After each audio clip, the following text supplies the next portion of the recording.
আবার সবাই কাছে আসে। ঠিক আছে, আমি গোটা জাতির কাছে সত্যটা বলে গেলাম। আমি নিজেও জানি না আমি কিভাবে ওই জায়গায় আসলাম। আমার লাশ আপনারা নদীতে ভাসতে দিতে পারেন। তারা আমাকে খোঁজাতে শুরু করছে। বাঁচানো ও ফাঁসানো একটি। আসসালামু আলাইকুম।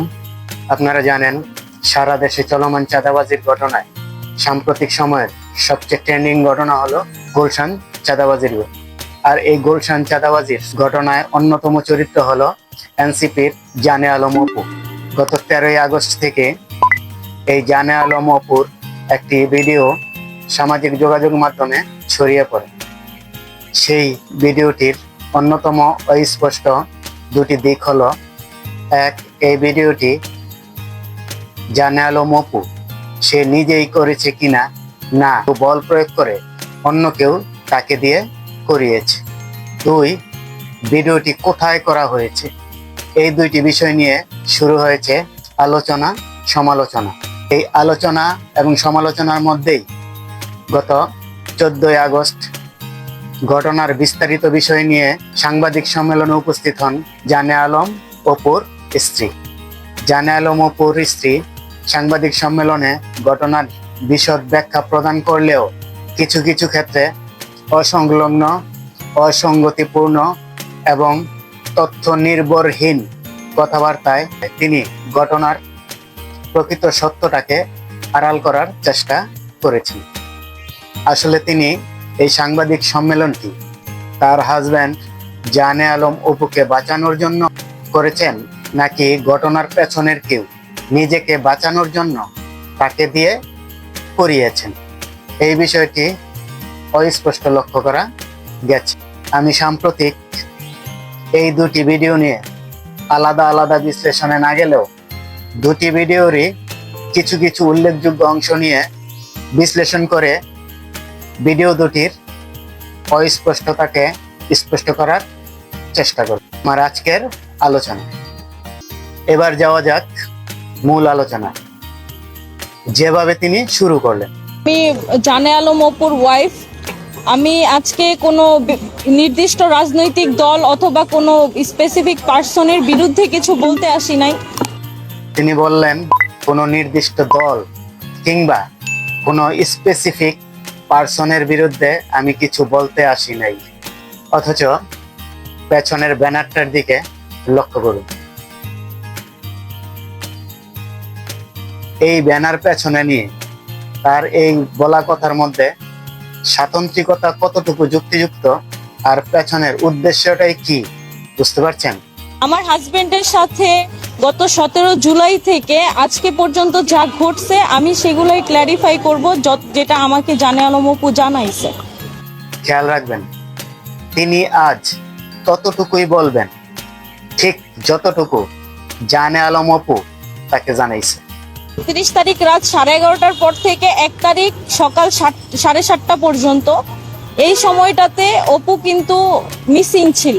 তাকে রাত 11:30 বাজে দুইটা বাইকে করে তাকে একটা জায়গায় নিয়ে যাওয়া হয়। সেখানে গতকালকে যে অপুর বিবৃতিটা ভাইরাল হয়েছে, অপু সেখানে তার 35 মিনিটের কথায় অনেক কিছু বলছে।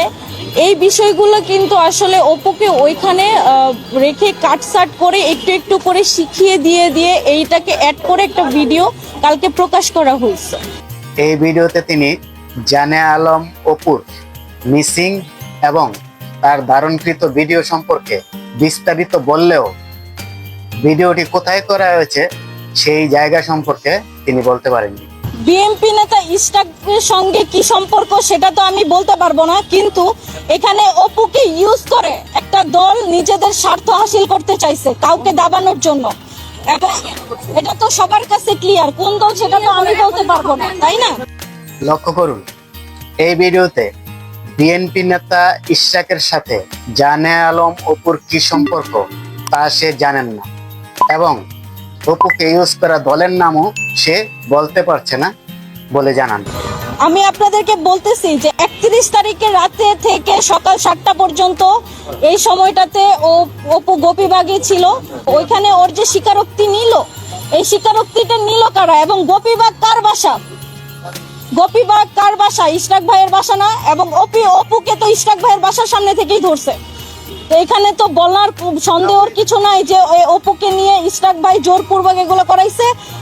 পূর্ববর্তী ভিডিওগুলিতে সে যে বিষয়গুলো আমাদেরকে নিশ্চিত করতে পারেননি, অথচ ভিডিওর এই অংশে অপু গুপিবাগে ছিল, গুপিবাগে বিএনপি নেতা ইশরাকের বাসা, এবং সেই বাসাতেই ইশরাক জোরপূর্বক অপুর কাছ থেকে স্বীকারোক্তি আদায় করেছে, যা ভিডিওতে ধারণ করা হয়েছে বলে আমাদেরকে নিশ্চিত করেছে।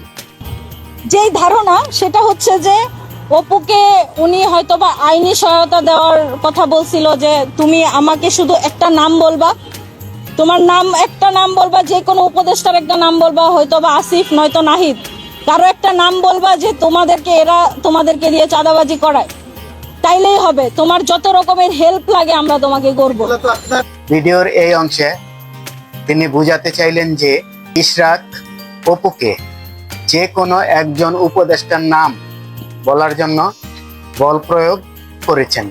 তিনি যে নাম দুটি উল্লেখ করেছেন এর মধ্যে আসিফ উপদেষ্টা হলেও নাহিদ কিন্তু উপদেষ্টা নন, এবং এই বিষয়টি তিনি সম্পূর্ণভাবে নিজ ধারণা থেকে বলেছেন, অর্থাৎ এই বিষয়ে অপু তাকে কোনো কিছুই বলেননি। এই যে অপুকে 4 দিন রিমান্ডে রাখছে একটা নাম বের করার জন্য, অপুকে রিমান্ডে রাখা ব্ল্যাকমেইল করছে। কিরকম ব্ল্যাকমেইল? 2000 পুলিশ হত্যা, এই প্রত্যেকটা হত্যা মামলায় অপুর নাম দিবে। 4 দিনের রিমান্ড, একটা ছেলে অমানবিক, খায় নাই দায় নাই কিচ্ছু নাই, তাকে এভাবে নির্যাতন করার পরে যে কোনো মানুষ বায়াসড হয়ে যাবে, যে কোনো মানুষ যা তা স্বীকার করতে রাজি, তারে দিয়ে এগুলো করাইছে।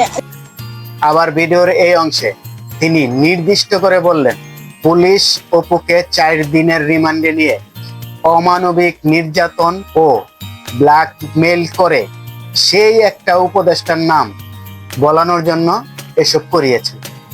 এবার বিশ্লেষণে যাওয়া যাক। সাংবাদিক সম্মেলনের ভিডিওর একটি অংশে তিনি ছড়িয়ে পড়া অপুর ভিডিওর জন্য স্পেসিফিক ভাবে তিনি বিএনপি নেতা ইশরাককে দায়ী করলেন। ঠিক ওই সম্মেলনের ভিডিওর আরেকটি অংশে অপুর সেই ভিডিওর জন্য আবার স্পেসিফিক ভাবে পুলিশকে দায়ী করলেন। তার এই বক্তব্য থেকে এইটুকু বোঝা যায় যে জানে আলম অপুর ছড়িয়ে পড়া ভিডিওটি বিএনপি নেতা ইশরাক করেছেন না পুলিশ করেছেন সেটা সে নিশ্চিত হতে পারেননি, এবং অপু তাকে এ ব্যাপারে কিছু বলেননি। পর্যায়ে আমরা তার এই অসংলগ্ন ও অসঙ্গতিপূর্ণ বক্তব্য থেকে এইটুকু নিশ্চিত হতে পারি না যে তার এই বক্তব্যগুলো সম্পূর্ণভাবে তার নিজস্ব কল্পনাপ্রসূত কিংবা উদ্দেশ্যমূলক। এখন কি আমরা ধরে নিতে পারি না যে এই ভিডিওটি জানে আলম অপু নিজেই করেছেন? আসুন আমরা ভিডিওর আরো কিছু অংশ দেখে এই ব্যাপারে কিছু হিসাব মেলাতে পারি কিনা। অপু এই ঘটনা ফ্লাশ হওয়ার পরে নিজেই বলছিল যে আমি গ্রেফতার হই নাই এবং আমাকে একটু সময় দেন, আমি মানসিক চাপের মধ্যে আছি, আমি আপনাদের কাছে বিস্তারিত সব বলবো, কিন্তু সেই ছেলেটা এটা বলার সুযোগ পায় নাই। ভিডিওর এই অংশে তিনি বললেন যে জানে আলম অপু ঘটনা সম্পর্কে সবাইকে বিস্তারিত বলার জন্য ইচ্ছা প্রকাশ করেছিলেন। তার এই কথার সত্যতা নিশ্চিত করার জন্য আমাদেরকে দেখতে হবে ছড়িয়ে পড়া অপুর সেই ভিডিওর কিছু অংশ। অনেকে, আমি যখন পোস্ট করছিলাম যে আমি গোটা বিষয়টা ক্লারিফিকেশন একটা ভিডিও দিব, অনেকেই কমেন্ট করছে যে হ্যাঁ ভাই সময় নেন, সমস্যা নাই, ভালো করে স্ক্রিপ্ট লেখেন তারপর আইসেন। ভিডিওর এই অংশে আমরা নিশ্চিত হতে পারলাম যে অপুর ইচ্ছা ছিল ভিডিওর মাধ্যমে ঘটনা সম্পর্কে সবাইকে বিস্তারিত জানানো। অপু কি আসলে সেই সুযোগটা পেয়েছিল? তবে অপু সেই সুযোগ পায়নি বলে তার স্ত্রীর দাবি করা বিষয়ে নিশ্চিত হতে হলে আমাদেরকে ভিডিওর পরের অংশগুলোতে চোখ রাখতে হবে। যে কোনো সময় আমাকে আপনারা জেলখানায় দেখতে পারেন, আমার লাশ আপনারা নদীতে ভাসতে দেখতে পারেন, অথবা হঠাৎ করে একদিন টেলিভিশন খুলে দেখবেন যে আমি ওই বসে আছি, আমার সামনে প্রচুর টাকা পয়সা, মদ, তারপর হচ্ছে অস্ত্র শস্ত্র দিয়ে আমাকে দেখানো হচ্ছে আমি ঢাকা শহরের সবচেয়ে বড় মাফিয়া ছিলাম, গ্যাংস্টার ছিলাম, আমাকে অ্যারেস্ট করা হয়েছে। এরকম যে কোনো নাটকই সাজানো হইতেই পারে। তো এই নাটকগুলো যদি সাজানো হতে পারে বা আমাকে এভাবে ফাঁসানো হতে পারে, আমাকে দিয়ে এই কথাগুলো বলানো হতে পারে, তার আগে সঠিক সত্যটা জাতির উদ্দেশ্যে, জাতিরকে জানানোর জন্য আমার এই ভিডিওটা বানানো। ভিডিওর এই অংশে অপু চাঁদাবাজির ঘটনার পরিপ্রেক্ষিতে তার ভবিষ্যৎ অবস্থার সম্মুখীন হওয়ার আগেই ঘটনার সঠিক সত্যটা জানানোর জন্যই এই ভিডিওটা বানিয়েছেন বলে তিনি নিশ্চিত করলেন। আমাকে যথেষ্ট পরিমাণ ট্র্যাপে ফেলানোর চেষ্টা করতেছে।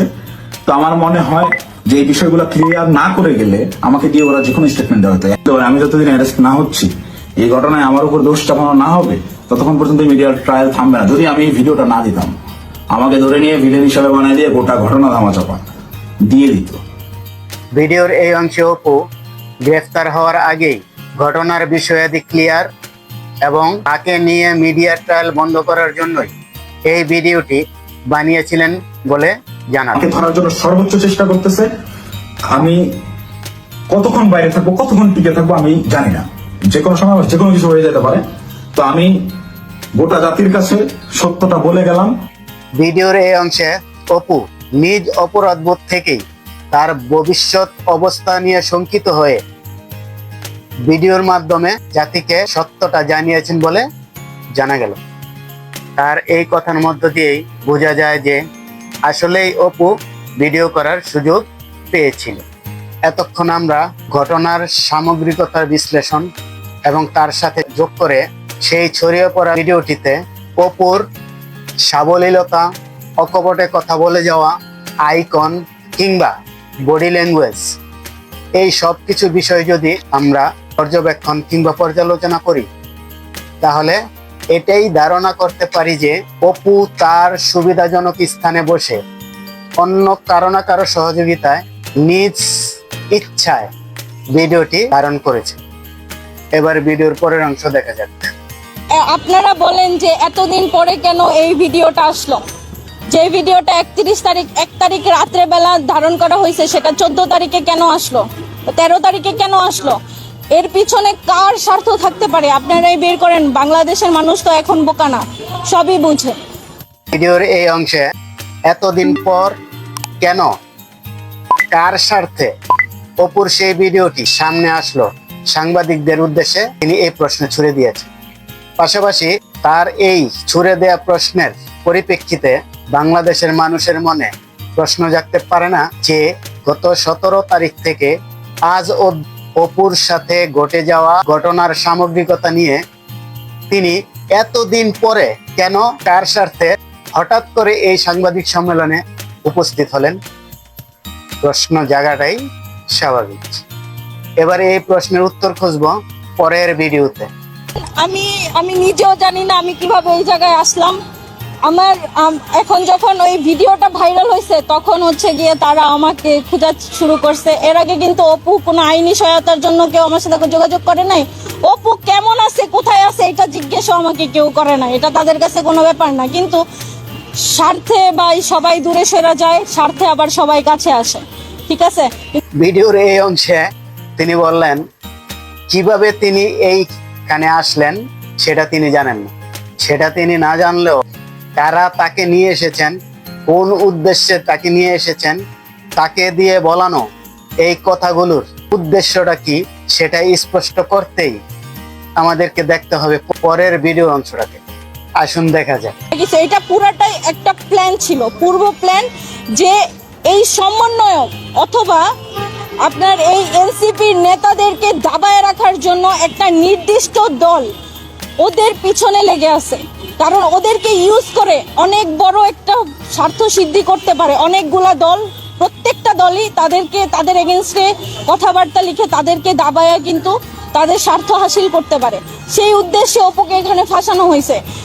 শশাঙ্কের এই ভিডিওটিতে এটাই বোঝা যায় যে তিনি সমন্বয়ক এবং সমন্বয়কদের দল জাতীয় নাগরিক পার্টি অর্থাৎ এনসিপি কে রক্ষা করতেই এই সাংবাদিক সম্মেলনে হাজির হয়েছে। এই সাংবাদিক সম্মেলনের মাধ্যমে মূলত জানে আলম অপুর ভিডিওতে উঠে আসা গুলশান চাঁদাবাজির ঘটনার পেছনের সত্যটাকে আড়াল করার চেষ্টা করা হয়েছে। আমরা যদি বিষয়টিতে নিশ্চিত হই তাহলে কি অমূলক হবে? এবার পুরো ঘটনার সামগ্রিকতা বিশ্লেষণে এটাই ধারণা করা যায় যে ছড়িয়ে পড়া জানে আলম অপুর ভিডিওটি ইশরাক কিংবা পুলিশ করেছে এর কোনো প্রমাণ পাওয়া যায় না। সেই ভিডিওটা পর্যালোচনায় এই ধারণা এসে যায় যে জানে আলম অপু তার স্বইচ্ছায় কারো সহযোগিতা নিয়ে তারই সুবিধাজনক স্থানে বসে ভিডিওটি ধারণ করেছে।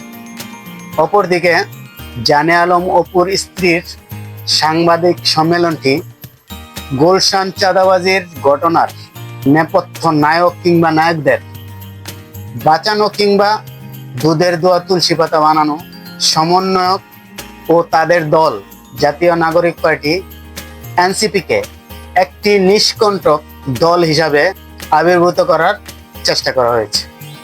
তার এই সাংবাদিক সম্মেলনটি যতটা না তার স্বামী জানে আলম অপুকে বাঁচানোর চেষ্টা, তার চেয়েও বেশি জানে আলম অপুর ভিডিওতে উঠে আসা সেই একটি নাম উপদেষ্টা আসিফ মাহমুদকে বাঁচানো এবং সমন্বয়ক ও তাদের দল এনসিপিকে বাঁচানোর চেষ্টা করার একটি প্রয়াস। পাশাপাশি এই ঘটনায় বিএনপি নেতা ইশরাক হোসেনকে জড়িয়ে তার ভাবমূর্তি ক্ষুণ্ণ করা এবং বাংলাদেশের সবচাইতে জনপ্রিয় এবং সর্ববৃহৎ রাজনৈতিক দল বাংলাদেশ জাতীয়তাবাদী দল বিএনপিকে জনগণের মাঝে হেয় প্রতিপন্ন করার অপচেষ্টা করা হয়েছে। পরিশেষে এই ভিডিওর উপসংহারে আমরা আজকের এই বিশ্লেষণকে এটাই বলতে পারি যে বাঁচানো ও ফাঁসানো একটি পরিকল্পিত গল্প। আজকে এই পর্যন্তই। আল্লাহ হাফেজ।